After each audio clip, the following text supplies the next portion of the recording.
صورت وضعیت از به بسم الله که تهیه میشه تا زمانی که پول میشه و واریز به حساب پیمانکار میشه چه چرخه‌ای رو طی میکنه، دست کیا تاپ میخوره، پله به پله چه مسیری رو باید بره. امروز تو این ویدیو در مورد این موضوع میخوایم صحبت کنیم با نمونه پروژه های EPC، یعنی هم صورت وضعیت های E هم P هم C رو واقعیشون رو با هم بررسی خواهیم کرد. ببینید یه توضیح خلاصه بهتون بدم دوستان. ما اگر وارد یک پروژه EPC شدیم و الان موقعی شد که صورت وضعیت می‌خواستیم بزنیم، سوال برامون پیش میاد این صورت وضعیت ما باید بدیم به کی تایید کنه، بعد بگیریم بدیم به کی چه جور اصلاحاتش رو انجام بدیم و چه چرخه‌ای رو عملاً باید طی بکنه. اولین جایی که شما باید برید بررسی بکنید اسناد پیمانتونه. توی پیوست عملاً گردش کارها یا نحوه گردش کارها در مورد این موضوع آورده شده. اگر دیدید تو این پیوست از پیمانتون نبود، سریع مراجعه بکنید به کوردینیشن پروسیجر یا رویه هماهنگی بین ارکان. در این سند که قبلا آموزش کاملش رو گذاشتم، هم مقالش هم ویدیوش هست، توضیح دادیم که آقا تمام اسناد و مدارکی که مربوطه داخل یه پروژه چه جوری باید گردش پیدا کنه، هماهنگی بینشون بین ذی‌نفعان پروژه شکل بگیره برای این اسناد و مدارک. یکی از اون سندها صورت وضعیت دیگه، اونجا در مورد این موضوع صحبت کرده. بریم دو تا نمونه واقعیشو با هم بررسی بکنیم.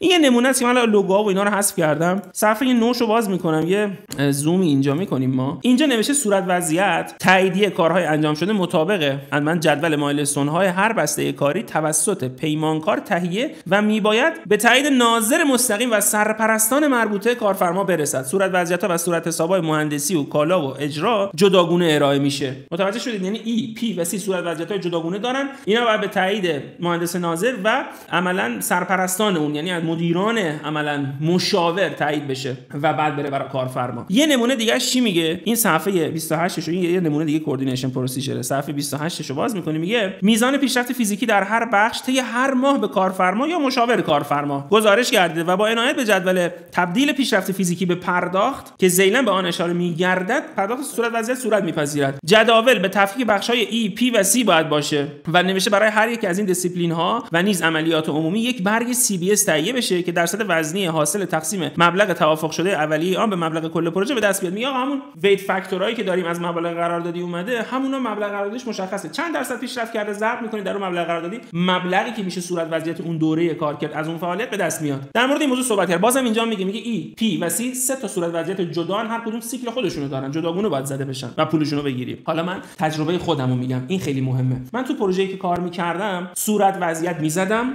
یه جدولی میبستیم، اون کل ساختار شکستمون بود، احجامش بود، مبالغشون بود، درصد پیشرفت ضرب در مقاله، صورت وضعیت حاصله هم بود توی اون. اینو من میبردم کجا؟ پیش مهندس ناظر. مهندس ناظر یک عضو از دستگاه مشاوره و دستگاه نظارته، خب از مشاورا محسوب میشه. ایشون میومد نگاه میکرد، میگه خودت اینجا ادعا کردی اینو اینقدر درصد یا این حجم کار کردی یا تایید یا کامنت میزنم. میگفتم آقا من 150 متر کار کردم، میگفت نه تو 130 مترشو کار کردی، من تاییدیه رو 20 تا دیگه نمیدم به فلان. این میومد کامنتش رو صورت وضعیت میذاشت و اعمال میکرد. به قول خودمون میگفتیم خط میزد و اینو میفرستاد واسه من میومدم چیکار میکردم؟ میرفتم میشستم تو دفتر خودم، میومدم اون رو اصلاح میکردم، دوباره مجدد پرینت رنگی میگرفتم. چیکار میکردم؟ میبردم پیش ناظر، اون خط خورده رو یه نسخه پیش خودش هست، میگه خب حالا من این خط خورده ای که قبلا خط زدم من ناظر، حالا من از نگاه ناظر دارم میگم، اینم چیزی که پیمانکار رفته اصلاح کرد، آیا اینها که خط زدم اصلاح شده بشه؟ اینو بررسی میکنه. اگر اوکی بود تاییدیه رو نهایی رو میده رو اینوایس. حالا من این اینوایس رو برمیدارم که تایید و امضای مهندس ناظر رو دارم، میدمش به واحد کنترل پروژه خود مشاور، هنوز تو سیکل کارفرما نرفته، میرم این دست خود مشاور،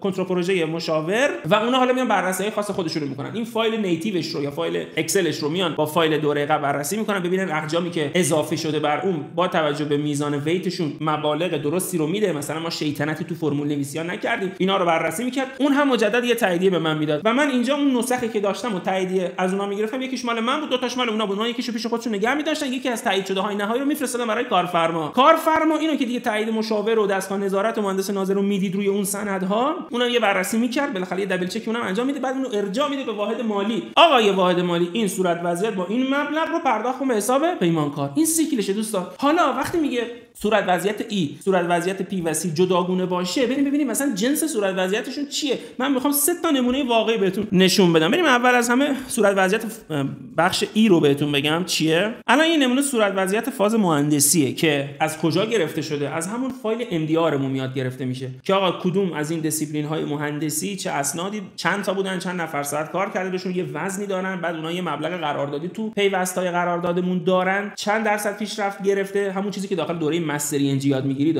اونو میاد ضرب در مبلغ قراردادی میکنید، صورت وضعیتش به دست میاد. میای اینجا خلاصه‌شو مینویسید، این دورت به چه شکله و ارزش افزوده به چه شکله. این یه نمونه واقعی صورت وضعیتی که ما پرینت می‌کردیم میرفت داخل سیکل بررسی که خدمتتون توضیح دادم. حالا این فاز انجینیرینگ، فاز پروکیورمنت رو هم با هم بررسی کنیم. ببینید اینجا کل آیتم هایی که باید کار بشه تو پروکیورمنت رو آورده، مبالغ قراردادیشون هست، هر کدومشون تا چه مرحله پیش رفته و مبلغشون چقدره به یورو، ریال، حالا هر چیزی که هستش اینجا مبلغش محاسبه میشه. خب و بعد اینجا میاد صورت وضعیت رو تبدیل به ریال میکنه. حالا یا میخوان همون یورویی بگیرن یا چنجش میکنه، بالاخره با نرخ تاثیر میاد اینو تبدیلش میکنه به ریال پولشو میگیره. و اینا بقیه اسناد و مدارکی که همینجوری قابل پرینت هستش، اینا همه پرینت رنگی میشه، مشخصات طرفین هستش و مقدار و مبلغ و این داستانی که باز این میره داخل اون سیکل قرار میگیره. نگران نباشید دوستان، این نمونه‌ای که دارم نشونتون میدم همشون داخل دوره مستر ال جی و پرو پی ام اس و ماجیک پی ام اس گفتم. قشنگ یادتون دادم چجوری مبلغ رو از پیشرفت اون آیتم ها در بیارید. چیز پیچیده و خاصی نیستن، فقط ممکنه داخل یه فرمت‌های خاصی اینا رو جا بدید با یه لوگو خاص و اطلاعات خاص طرفین قراردادتون که عملاً خیلی کار ساده‌ای هستش. حالا نمونه بخش سی رو هم ببینیم. الان توی این نمونه ببینید که این آیتم های بخش اجرامون هستش، اینا احجام قراردادی مونه، هر کدومشون تا چه اندازه عملاً پیشرفت گرفته. مثلا من اینجا این آیتم هایی که پیشرفت گرفتن رو بخوام بیارم نشون بدم، مشخصه دیگه کدوم‌ها پیشرفت گرفته و اینجا با صفحات مختلف شماره حسابا رو گذاشته، مشخصات گذاشته.